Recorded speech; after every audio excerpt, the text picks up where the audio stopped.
বিরতির পর স্বাগত। এবার মণিপুরের দিকে অবশ্যই নজর রাখতে হচ্ছে, কারণ মণিপুরের রীতিমতো উত্তপ্ত পরিস্থিতি, বিভিন্ন জায়গায় হামলার মতো ঘটনা, অভিযোগ বারবার উঠে আসছে। এবার মণিপুরের বিধায়কদের বাড়িতে হামলা চালানোর পুরো অভিযোগের ভিত্তিতেই গ্রেফতার করা হয়েছে 7 দুষ্কৃতীকে।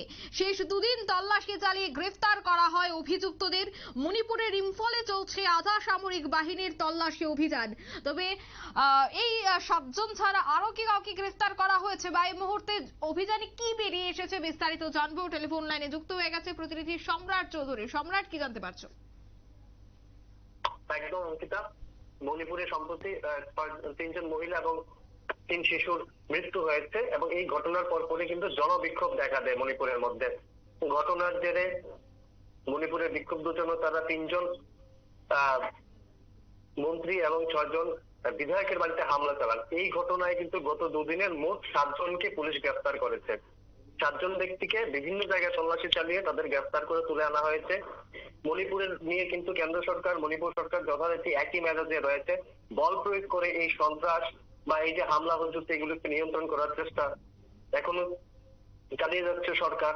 আলোচনার উদ্যোগ কিন্তু এখন পর্যন্ত নেওয়া হয়নি এবং একইভাবে সাধারণ মানুষ যারা বিক্ষুব্ধ হয়ে মন্ত্রীদের বাড়িতে হামলা চালিয়েছিল, তাদের মধ্যে থেকে 7 জনকে গ্রেফতার করা হয়েছে এবং এতে কিন্তু পরিস্থিতি খুব একটা স্বাভাবিক নয়। ক্ষোভ কিন্তু দিন দিন বাড়ছে। এই এদের গ্রেফতারিতে ক্ষোভ কিন্তু আরো বেড়েছে এবং মণিপুরের জনগণের যে একটা অভিযোগ যে মণিপুর সরকার এই গত 1 বছরে এই পরিস্থিতি সামাল দিতে ব্যর্থ, এইরকম অবস্থা এখন নাগরিকদের উপর বল প্রয়োগ করে কিন্তু পরিস্থিতি নিয়ন্ত্রণ করতে চাইছে। অঙ্কিতা, একদমই। তবে সেক্ষেত্রে কি আরো সংখ্যাটা বাড়তে পারে দুষ্কৃতীদের?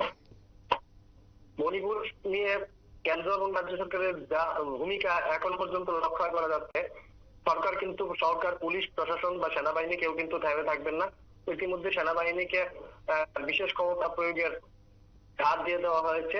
তো স্বাভাবিকভাবেই এই যে কড়াকড়ি বিক্ষুব্ধ এবং গোষ্ঠী বা যারা বিক্ষোভ দেখাচ্ছে বা যারা প্রতিবাদ করছে তাদের নিয়ে যে সরকারের যে ভূমিকা, তার কড়া রূপ ধারণ করতে পারে, মানে এটাই কিন্তু অনুমান করা হচ্ছে। অঙ্কিতা, একদমই। ধন্যবাদ সম্রাট।